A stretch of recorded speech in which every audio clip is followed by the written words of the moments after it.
When in some like June Sang is some here Parpania, Dawrpui Presbyterian Church of India, is all Mizoram Adinkum 1918, Sankas go some Paretinia,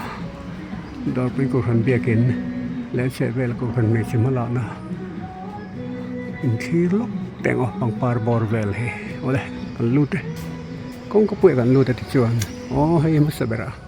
Dawrpui kohhran Presbyterian, kohhran Mechete. Biakin let's say well and Taitoka. Rem dan jira pangparan han buat sa hin kirila ang parngeni oh siya yung tiro ang parngeni hang ting na tingeni ti kan kalzela ay reception counter ani oh ti hian bikin kan sakne kabang pastor quarter dong hian kohhran me chia te nan table rem sang lo pani mai then ti chuni ro su dong le ani kohhran dang chen khaten mun nei dan jira an lo thir ve mo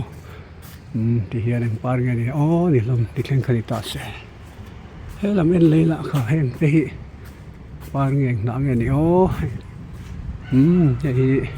với đi sớm lại phải chun sáng đi sớm lại phải có cầu khẩn mấy chuyện ở cuối bằng ba việc này ra ăn buat xảy ra này em cũng nghe này hay mình đã chapel kan ti khan này mo 1931 sáng có sum thum lại pakhat po mena hawan din sum klem theng to kan thau không trang an din lâu nè thì chuan hết tanin chau lại teng ô Biakin tuan biakin pomen das ke biakin lui le ma sorte ani ang ala da khan ya tiang biakin pui ala man kan lu chawang a hi sayang khan nuôi sang khat chuang fe maya e biakin thi duan le tin ni a Genesis bung som pani chang ni nang mal som niang chati thu pui mangin hon ani ta ani o het chang in en teang oi eng pangpar nge ni o hẹn thì hôm nay chúng ta vui vẻ với train vẫn còn gần mấy chiếc mà lạc nan hiên lệ tạng khởi hay việc kín mà làm thì hiên hôm nay chúng ta vui vẻ train hẹn thì sao này mi hẹn thì khi tạng việc kín thì tin vào mà nè còn gần mấy chiếc thì nó sẽ bên hành chơi vui thì chuyện mo Saron lam hitam mai par chi sang ani mela hela ma po tin stan ada na tur mu ma taxi min kohhran me che te hian Dawrpui Presby kohhran area hi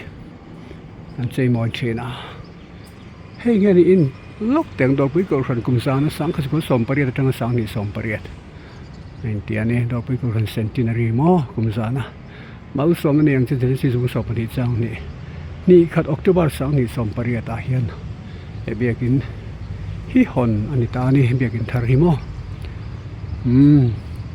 in sia lok tang he kohhran ni kum sang khat ko som pariata din ani a chimi hun lai chuan kohhran chung ko som pangan han la klem hle ani ogas ni samthum pakhat sang ni som pariata kohhran din mun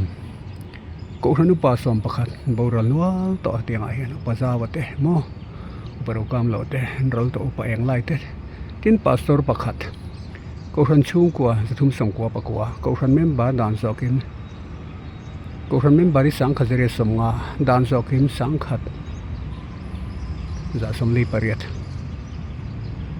The church was established in 1918 with 15 Mizo-Christian families. Statistics as on 31st August 2018. Elders 18, pastor 1, families 399. Church members 18,050. Sangkhadere somnga. Communicant members Sangkhadere somli pariat 1448. Saptungen dale bakani. Ti chuan he top na ti hian pangpari ko khan mi che hian.